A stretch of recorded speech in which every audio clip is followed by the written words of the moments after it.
नमस्कार, एवं उत्तर प्रदेश देख रहे हैं आप सभी और आपकी साथ हूं मैं जयती मिश्रा। बुलेटिन की शुरुआत करेंगे इस वक्त की हेडलाइंस के साथ। प्रधानमंत्री मोदी ने प्रयागराज में महिलाओं की रैली को किया संबोधित। कहा, यूपी से योगी ने गुंडाराज खत्म किया, अब बेटियां और व्यापारी भी सुरक्षित।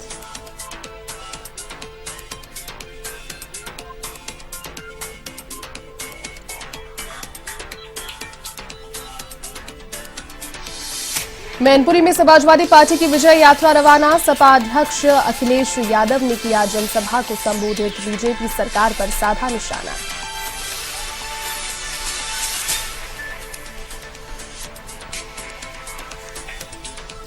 अखिलेश यादव के बाद प्रियंका गांधी ने भी लगाया फोन टैपिंग का आरोप। कहा, मेरे बच्चों के इंस्टाग्राम भी हो रहे हैं हैक। योगी सरकार पर साधा निशाना।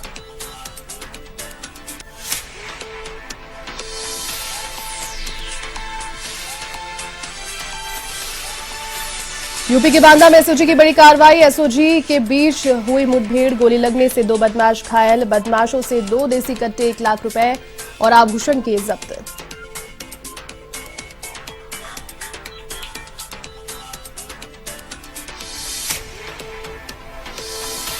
शाहजहांपुर में एसओजी पुलिस की कार्रवाई। अंतर्राज्यीय चोर गैंग के सरगना समेत 5 लोगों को किया गिरफ्तार। गिरोह के द्वारा चोरी के 17 किलो के सोने चांदी के आभूषण भी किए बरामद।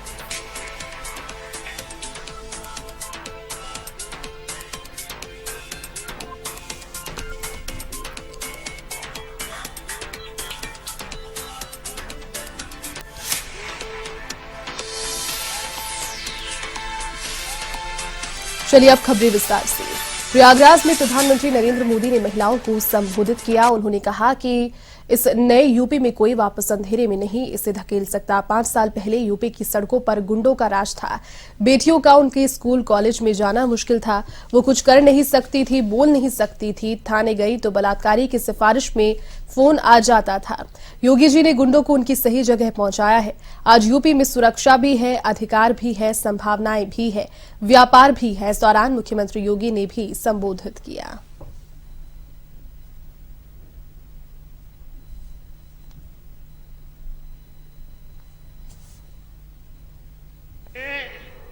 मैं ये भी बताना चाहता हूं कि बैंक सखियों का काम कितना बड़ा है।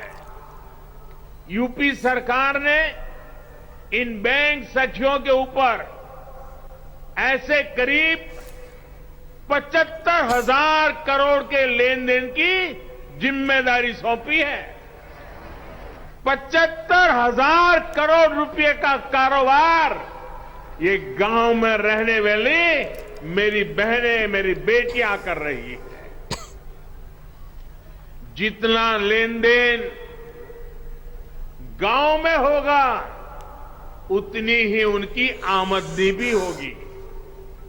इनमें से ज्यादातर बैंक संख्या वो बहनें हैं कुछ समय पहले तक जिनके खुद के बैंक के खाते भी नहीं थे, लेकिन आज इन महिलाओं के हाथों में बैंकिंग की, डिजिटल बैंकिंग की ताकत आ गई है। इसलिए देश देख रहा है कि यूपी में कैसे काम हो रहा है। और तभी तो मैं कहता हूं, प्रत्यक्षे किम प्रमाणम। माताओं बहनों, यूपी ने टेक होम राशन, जच्चा बच्चा को दिए जाने वाले पोषण को तैयार करने की जिम्मेदारी भी महिलाओं के हाथों में सौंपी है। ये पोषण वाला राशन और आहार अब सेल्फ हेल्प ग्रुप में साथ मिलकर महिलाएं खुद बनाएगी। ये भी बहुत बड़ा काम है। सालाना हजारों करोड़ रुपए का काम है। जिन 202 पुष्टाहार उत्पादन यूनिट्स का आज शिलान्यास हुआ है, उनसे सेल्फ हेल्प ग्रुप की महिलाओं की आमदनी भी होगी और गांव के किसानों का भी बहुत बड़ा लाभ होगा। आधी आबादी के प्रति जिस दृष्टिकोण को बदलने का कार्य किया था, आज उसके परिणाम हम सबके सामने देखने को मिल रहे हैं।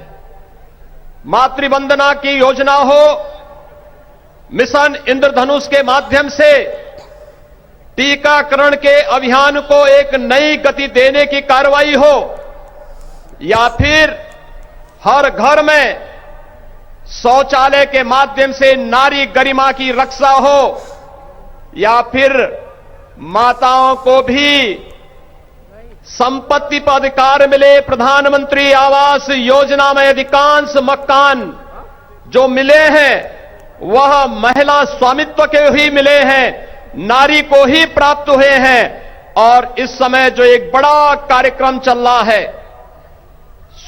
प्रधानमंत्री स्वामित्व योजना के माध्यम से हर गांव में, जिस गांव में जमीन पर अगर किसी गरीब का मकान टूट जाता था और दूसरी बार उसे मकान बनाने के लिए कार्रवाई करनी होती थी तो दबंगों के द्वारा मकान नहीं बनाने दिया जाता था, आज प्रधानमंत्री स्वामित्व योजना के माध्यम से हर गरीब को उसका अधिकार तो दिया ही जा रहा है, लेकिन उनमें से अधिकांश मकानों के कब्जे, जमीन के कब्जे भी महिलाओं के नाम पर या संयुक्त खातेदार के नाम पर प्रदान किए जा रहे हैं।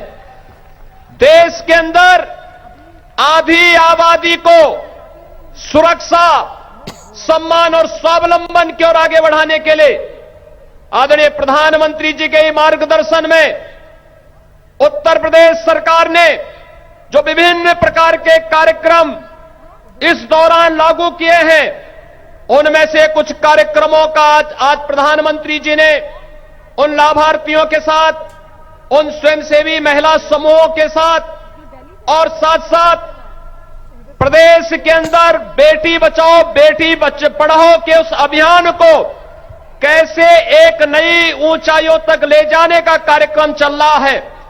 3 प्रकार के अलग अलग समूहों के संवाद को आप सबने यहां पर देखा होगा और आज मैं कह सकता हूं कि सचमुच आधी आबादी जिस हक का सम्मान पाने के लिए आजादी के बाद से तत्पर थी, 2014 के बाद वह देखने को मिला है। आज जब गांव-गांव में बैंकिंग कॉरेस्पॉन्डेंट सखी के माध्यम से वे बेटियां और बहनें गांव के बुजुर्गों को गांव में ही बैंक की सुविधा उपलब्ध करवा रही हैं। कांग्रेस महासचिव प्रियंका गांधी वाड्रा ने फोन टैपिंग मामले में बड़ा बयान दिया है। जी हां, प्रियंका गांधी ने सरकार पर आरोप लगाते हुए कहा कि मेरे बच्चों के इंस्टाग्राम अकाउंट को हैक किया जा रहा है। इससे पहले समाजवादी पार्टी के मुखिया और उत्तर प्रदेश के पूर्व मुख्यमंत्री अखिलेश यादव ने भी यूपी के मुख्यमंत्री योगी आदित्यनाथ पर फोन टैपिंग का आरोप लगाया था। अखिलेश यादव ने कहा था कि सरकार हमारा फोन सुन रही है। बताते चले कि यूपी में इस वक्त फोन टैपिंग का मामला गरमाया हुआ है। मंगलवार को जब प्रियंका से समाजवादी पार्टी के राष्ट्रीय अध्यक्ष अखिलेश यादव के फोन टैपिंग के आरोप पर सवाल किया गया तो उन्होंने उसको टाल दिया। हालांकि प्रियंका ने कहा कि मेरे बच्चों के इंस्टाग्राम अकाउंट भी हैक हो रहे हैं, सरकार को कोई और दूसरा काम नहीं है क्या?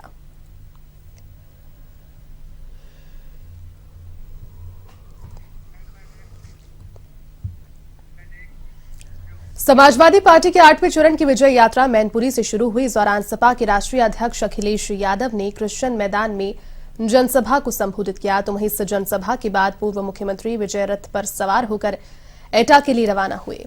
इधर अखिलेश की विजय यात्रा को लेकर समाजवादी पार्टी के समर्थकों में खासा उत्साह भी नजर आया तो वहीं जनसभा में अखिलेश बीजेपी सरकार पर जमकर निशाना साधते नजर आए।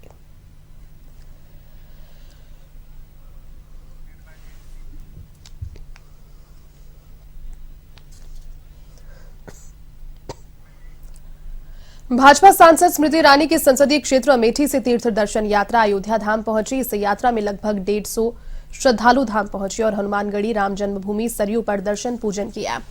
इस दरमियान सभी श्रद्धालुओं को कारसेवकपुरम में भोजन कराया गया। सांसद स्मृति ईरानी की ओर से सभी मेहमानों को प्रसाद भी भेंट किया गया। अमेठी से अयोध्या तक की निःशुल्क बस यात्रा 17 दिन तक चलने वाली है।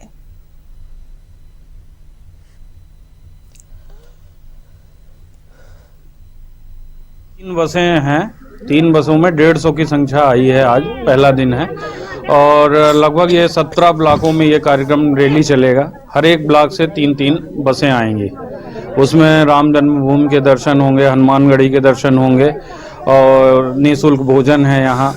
इसके बाद दीदी की तरफ से प्रसाद का वितरण किया जाएगा। सुविधा बढ़िया रही। अमेठी सांसद माननीय स्मृति ईरानी जी के प्रयास से हम लोगों को दर्शन के लिए, अयोध्या दर्शन के लिए निःशुल्क पूरी सेवा दी गई है। हम लोग यहाँ करीब 150 लोगों में 150 लोग लगभग यहाँ पे आए हुए हैं और हमको यहाँ राम जन्मभूमि तथा हनुमानगढ़ी का दर्शन कराया जा रहा है। निःशुल्क भोजन व्यवस्था भी यहाँ पे है। सारी सुविधा हम लोगों को दी जा रही है। भाजपा की जन विश्वास यात्रा को लेकर अयोध्या पहुंची, जिसमें कानून मंत्री बृजेश पाठक भी मौजूद रहे। भाजपा की जन विश्वास यात्रा बुधवार को गोंडा के लिए रवाना होगी। तो वहीं इस मौके पर पाठक ने कहा कि भगवान रामलला का भव्य राम मंदिर अयोध्या में बन रहा है। अभी कुछ दिन पहले मूर्तियां चुराकर हमारे हिंदुस्तान से विभिन्न देशों में रखी गई थी, उसे दोबारा से स्थापित किया गया।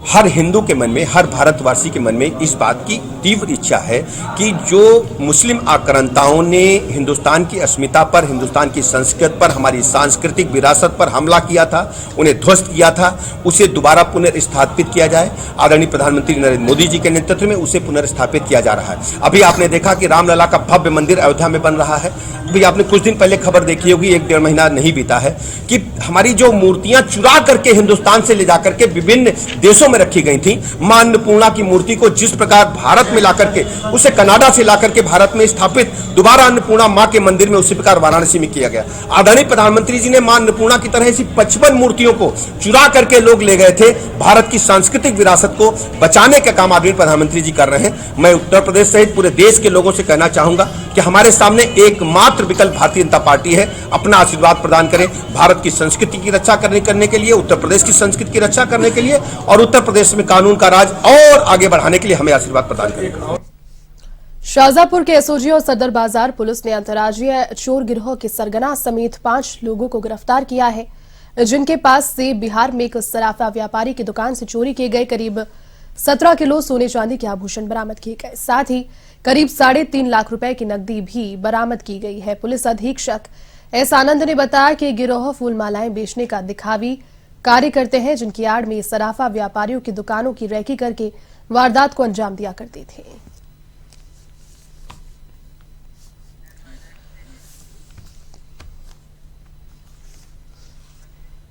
यूपी के सहारनपुर में पति ने पत्नी को मौत के घाट उतार दिया। घटना कोतवाली थाना क्षेत्र के शेखपुरा गांव की है, जहां गृह कलेश के चलते एक पति ने अपनी पत्नी की गला काटकर हत्या कर दी और फरार हो गया। सूचना मिलते ही पुलिस मौके पर पहुंची और शव को अपने कब्जे में लिया।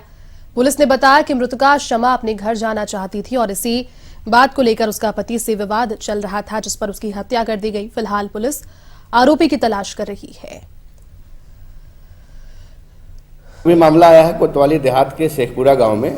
उसमें कलीम नामक व्यक्ति ने अपनी पत्नी शमा की आज धारदार हथियार से उसके गले में चोट पहुंचाकर हत्या कर दी। ये सुबह की घटना है और जो आरोपी कलीम है वो फरार है।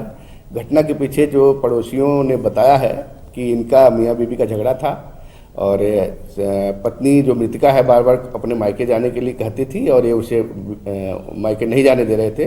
कुछ दिन पहले मृतिका के भाई ने आके इनके साथ कलीम के साथ झगड़ा किया था, मारपीट किया था। उसी को लेकर ये घटना कारित हुई है। आरोपी की गिरफ्तारी के प्रयास किए। यूपी के फर्रुखाबाद में पुलिस को बड़ी कामयाबी मिली है। यहां पर एसओजी और पुलिस ने अवैध असला फैक्ट्री का भांडाफोड़ किया है। पुलिस ने फैक्ट्री से भारी मात्रा में बने तमंचों समेत राइफल भी जब्त की है। साथ ही अवैध असला बनाने के उपकरण भी बरामद किए हैं। इस दौरान पुलिस ने एक हिस्ट्री शीटर को मौके से धर दबोचा, जबकि उसका साथी मौके से फरार हो गया। पुलिस ने यह कार्रवाई कमालगंज क्षेत्र के नगला हाजी में की है। थाना कमालगंज के अंतर्गत एडिशनल एसपी सी अमृतपुर के नेतृत्व में जो हमारा थाना कमालगंज की पुलिस है और एसओजी टीम है, उनके द्वारा संयुक्त रूप से कार्रवाई की गई है, जिसमें अवैध शस्त्र निर्माण व अवैध शस्त्र फैक्ट्री का पूरा जखीरा पकड़ा गया है। इसमें कमालगंज थाना क्षेत्र के अंतर्गत जो एचएस है, जो कि हाजी नगला गांव का रहने वाला है, जिसका नाम अनिल उर्फ नीलू है, उसके द्वारा और उसके बेटे आकाश के द्वारा ये अवैध शस्त्र फैक्ट्री चलाई जा रही थी, जिसके इस अवैध शस्त्र फैक्ट्री के अंदर कुल हमें 31 बने हुए अवैध शस्त्र, 4 अधबने अवैध शस्त्र और उनको बनाने का जो सामान है वो मिला है। इसके अंदर जो दूसरा अभियुक्त आकाश पुत्र अनिल सिंह है वो मौके से फरार है, उसकी भी जल्द ही गिरफ्तारी की जाएगी। अब खबर यूपी के जौनपुर के मछली शहर से। यहां के भावपुर गांव में एक दलित परिवार के ऊपर दबंगों ने जानलेवा हमला कर दिया। जी हां, दर्जनों बदमाशों ने झोपड़ी के छप्पर को फूंक दिया और परिवार के लोगों के साथ जमकर मारपीट की, जिसमें 3 लोग गंभीर रूप से घायल भी हो गए, जिसमें से एक को जिला अस्पताल में रेफर किया गया है। तो वहीं मौके पर भीम आर्मी जिला उपाध्यक्ष इंजीनियर राहुल गौतम, जिला महासचिव चंदन सिंघानिया, विधानसभा उपाध्यक्ष विष्णु गौतम पहुंचे और थाने में जाकर घेराव किया, साथ ही तहरीर भी दी।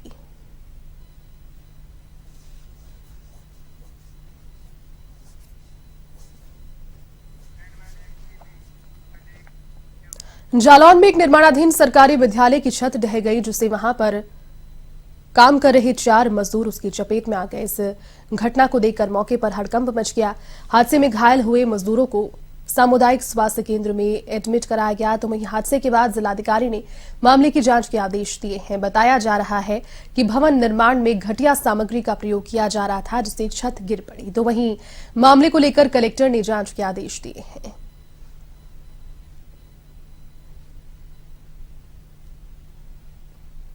तो जूनियर हाई स्कूल में एक अतिरिक्त कक्ष बन रहा था जो निर्माणाधीन था।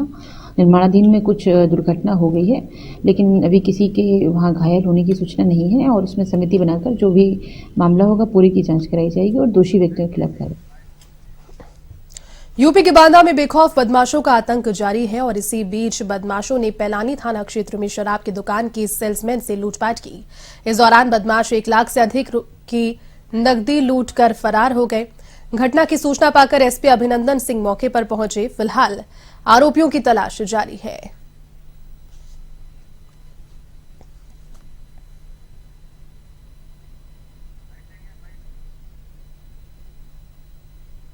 पैलानी में पैलानी डेरा एरिया है, जिसमें से हम लोग को सूचना मिली कि एक व्यक्ति हैं राम कृपाल, जो कि सेल्स एजेंट का काम करते हैं शराब की दुकान पे।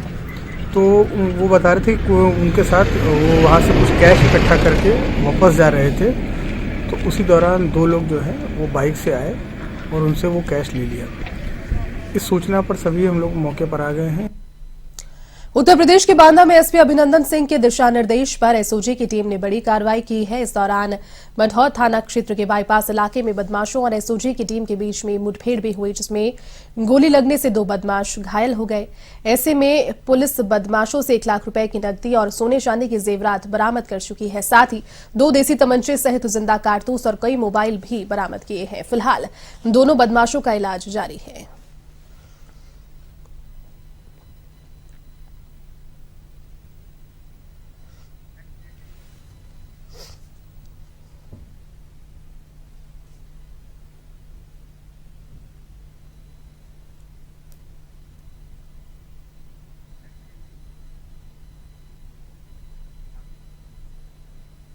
अब खबर यूपी के सिद्धार्थनगर से है, जहां जिला कृषि अधिकारी ने उर्वरक की दुकानों पर छापेमारी की, जिसमें दुकानदारों में हड़कंप मच गया। आपको बता दें कि शौरतगढ़ के झूलनीपुर चौराहे पर यूरिया खाद की कालाबाजारी की सूचना मिली थी, जिसके बाद जिला कृषि अधिकारी सीपी सिंह और तहसीलदार ने मौर्य बीज भंडार पर छापेमारी की। ऐसे में दुकानदार उर्वरक की कालाबाजारी करता पाया गया, जिस पर दुकानदार के खिलाफ कार्रवाई की प्रक्रिया शुरू की गई।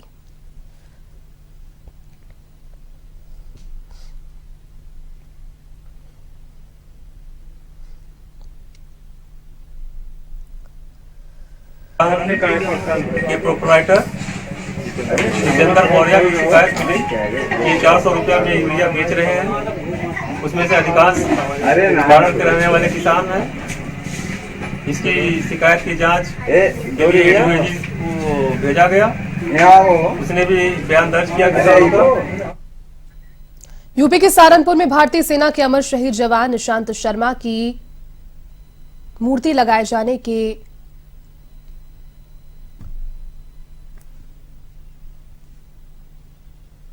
लगवाने को लेकर प्रदर्शन किया गया। परिजन धरने पर बैठ गए और उनका कहना है कि पिछले वर्ष पाकिस्तान से लोहा लेते हुए जवान निशांत शर्मा शहीद हो गए, जिसके बाद सरकार और प्रशासन ने अमर शहीद की याद में मूर्ति स्थापना को लेकर के आश्वासन दिया था, लेकिन अब तक मूर्ति की स्थापना नहीं हुई, जिससे हम धरने पर बैठे हैं।